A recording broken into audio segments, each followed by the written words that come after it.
Hello everyone. Welcome back to our channel where we bring you stories with ancient origins that are not just epics, but also life lessons. Today let's hear about the time when little Hanuman tried to swallow the mighty sun. You might know him as a great devotee of Lord Rama or as the one who wrote the epic Ramayana. But have you ever heard of the mischievous childhood escapades of Lord Hanuman? Today's story will take you back to the dawn of creation when the gods and demons were churning the ocean of milk. Let's dive in. Once upon a time in the Satya Yuga, there lived a wind god named Vayu.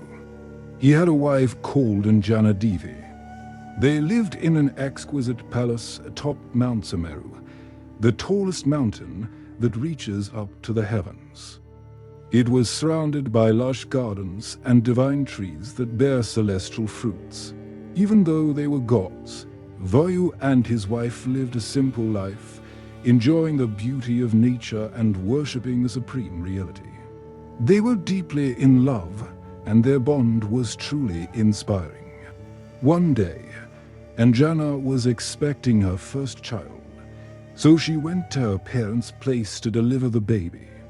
As days passed by, her delivery day arrived. She gave birth to a baby boy, and due to the power of her husband, the child was born fully grown and extremely strong.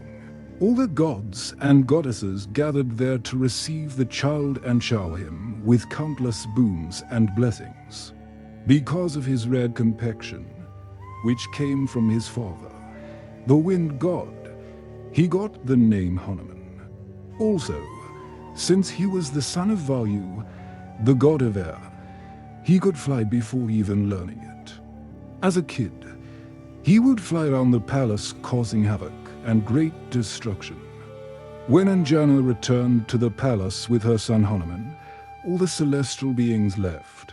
Soon, Anjana noticed that Hanuman wasn't as innocent as other kids. He was full of energy and his eyes sparkled with mischief. While playing in the gardens, he used to pluck fruits from the divine trees and eat them all in a flash. Once Anjana found out that Hanuman had eaten a whole heap of delicious mangoes. She was upset because she knew that he wouldn't stop until he ate everything in sight. So she decided to leave some of the heavenly fruits outside the door of the bedrooms, that if Hanuman knocked the door by mistake, he wouldn't destroy the entire garden. But as soon as she placed the fruits outside, Hanuman opened the door and started eating the fruits. Seeing this, Anjana smiled at her son's cuteness. But she knew that he would grow up to be very naughty and cause trouble for the gods and demons alike. Anjana had a rule that whenever she went out, Hanuman had to stay in the bedroom until she returned. However, one day, Anjana had to go out on urgent work and instructed Hanuman to stay in the room. But little did she know that her son wouldn't listen to her words. He was too busy chasing butterflies and picking flowers from the garden. After a while, Anjana returned home only to find the room empty. Thinking that Hanuman must be looking for her, she started searching for him. At that moment, Hanuman was flying through the sky, chasing a beautiful butterfly. The game continued until sunset.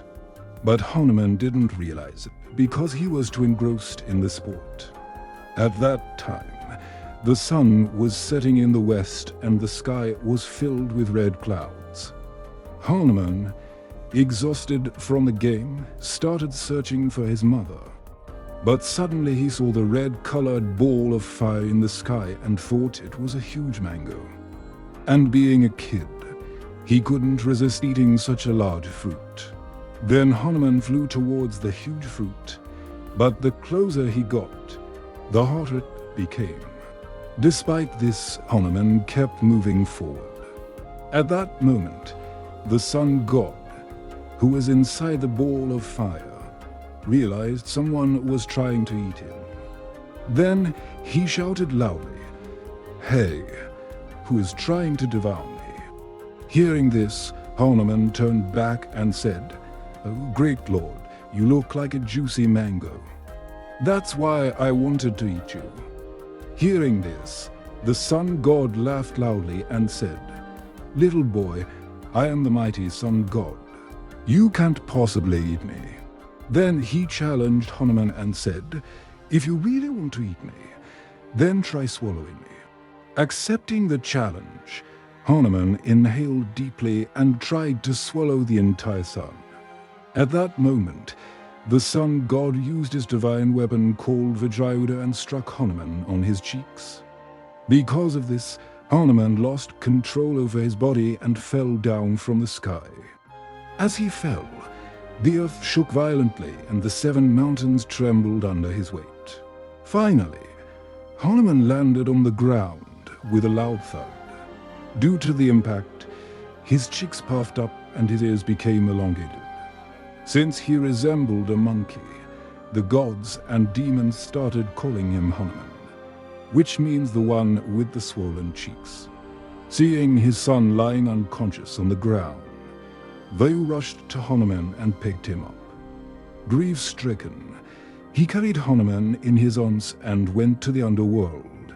On the way, Vayu was so overwhelmed with anger and sorrow that he stopped blowing air into the world. This caused the air to get sucked out of the world and all living beings started to suffocate. The gods and demons were in great distress and they knew that if Vayu didn't start blowing air into the world, all life would perish. Then Brahma, the creator god, spoke up and said, "Dear Vayu, you are one of the most powerful gods.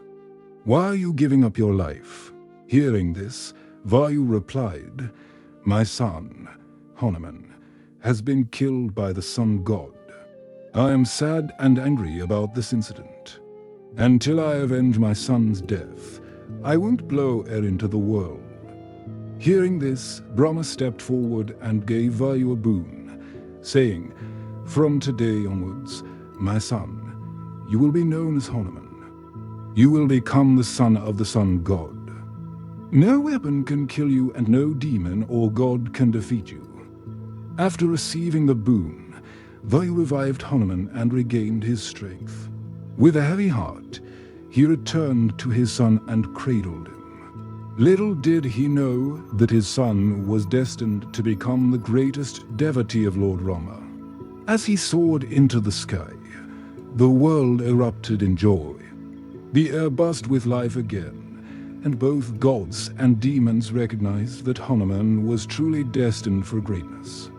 "Father," he said, his voice strong and clear, "I will honor your love and the gift bestowed upon me. I will rise above this challenge and embrace my destiny." With each word, the ground beneath them felt alive, as if the very universe was rallying behind him.